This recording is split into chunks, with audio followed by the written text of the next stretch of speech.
Olá, meus amigos. Se há uma coisa que me tira do sério, é você ver um charlatão, um professor de história charlatão, comunista. Todo comunista é charlatão, todo socialista é um charlatão.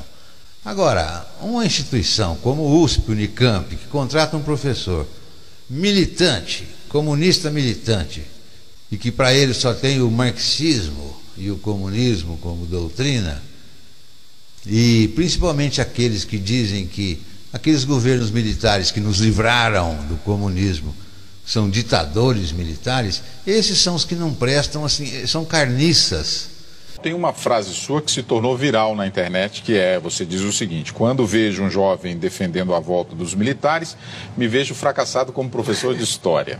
Eu tenho duas hipóteses para alguém defender ilegalmente a volta dos militares, já que a nossa Constituição pressupõe nas suas cláusulas pétreas o Estado de Direito. Qualquer pessoa que ferir o Estado de Direito está cometendo um crime, e um crime contra as cláusulas pétreas da Constituição. Chefe das Forças Armadas é o presidente Lula, constitucionalmente, pelo menos por enquanto. Quando eu vejo alguém defendendo a volta dos militares, eu olho para a idade. Se for um jovem, eu me sinto no dever de explicar o que é o arbítrio. A chamada Revolução de 64 não foi uma revolução, foi uma contra-revolução. É uma ilusão dos nossos esquerdistas imaginar idilicamente que em 1964 havia uma opção entre uma democracia liberal e uma democracia social. Não existia, não. O que é a cassação de direitos como o habeas corpus? O que foi um AI-5? Não, nós éramos pela ditadura. Do proletariado. Do proletariado. Nós éramos contra a ditadura militar, mas éramos a favor da ditadura do proletariado. Isso aí é preciso dizer a verdade toda, né?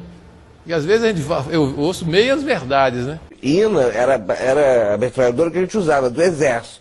A gente roubava nas guaritas, aqui no Leblon, entendeu? Era assim, de tomada do poder, é isso que nós queríamos, e transformação daquilo em socialismo. E que nós não éramos exatamente contra a ditadura, nós éramos contra a ditadura militar burguesa, mas nós éramos a favor da ditadura do proletariado. Isso ninguém diz, mas tem que dizer, faz parte da nossa história. O que é o fim da liberdade de imprensa? O que é o fim da liberdade de imprensa? Isso quer dizer, esse pessoal da esquerda, Partido Comunista, PSOL, PT, etc., domina as redações do Brasil há mais de meio século. É uma coisa muito séria. Você vê que já nos anos 60, 70, o pessoal do partido conseguiu se livrar de todos os colunistas que não seguiam a linha do partido. O que é a barbárie da concentração de renda durante a ditadura militar? Hoje você vai ver o que aconteceu com a economia. Com o regime militar veio o Programa de Ação Econômica do governo. O objetivo era a estabilização. Foram adotadas medidas como a correção monetária, a criação da caderneta de poupança e a inauguração do Banco Central. Castelo Branco faz reformas que vão dar bases para um crescimento econômico mais adiante. O Estado passou a investir em projetos de crescimento nas áreas das telecomunicações, construção de estradas, ampliação do sistema de geração e distribuição de energia elétrica. Uma era de grandes obras: a Ponte Rio-Niterói, a rodovia transamazônica e as usinas nucleares. Todas as ações visavam principalmente o aumento de investimentos estrangeiros no Brasil. A nova política permitia financiamento nacional às indústrias de outros países. Nesse período, os Estados Unidos e países da Europa ofereciam crédito fácil para o Brasil. O sistema financeiro foi reestruturado, o comércio mundial se expandiu. Entre 1968 e 1973, a economia brasileira teve crescimento de 11% ao ano. Nem esses economistas do governo acreditavam que aquilo fosse acontecer. O país cresceu, o país tornou-se a 8ª economia do mundo. E se for uma pessoa de idade, eu atribuo a falta de memória que a idade pode estar provocando na pessoa.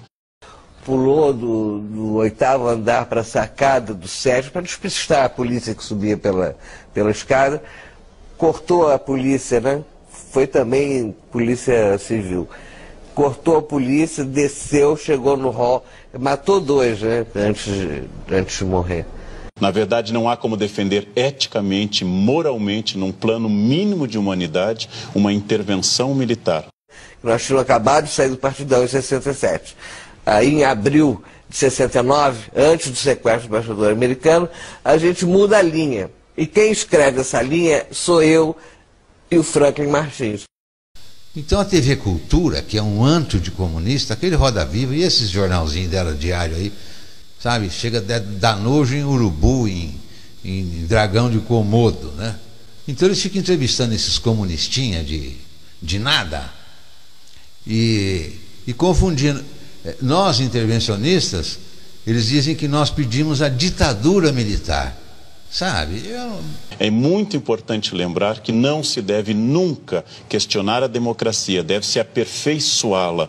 Mas o comunistinha da Unicamp, juntamente com a bancada do Jornal da Cultura, da TV2 Cultura, antiga TV2 Cultura de São Paulo, ele tem a verve, aquela peculiaridade típica dos comunistas, né? Eles te xingam do que são e o acusam do que fazem. Quer estragar um filho? Coloque ele na área de humanas, desses chiqueiros, dessas pocilgas que só tem comunistas. É uma opinião pessoal.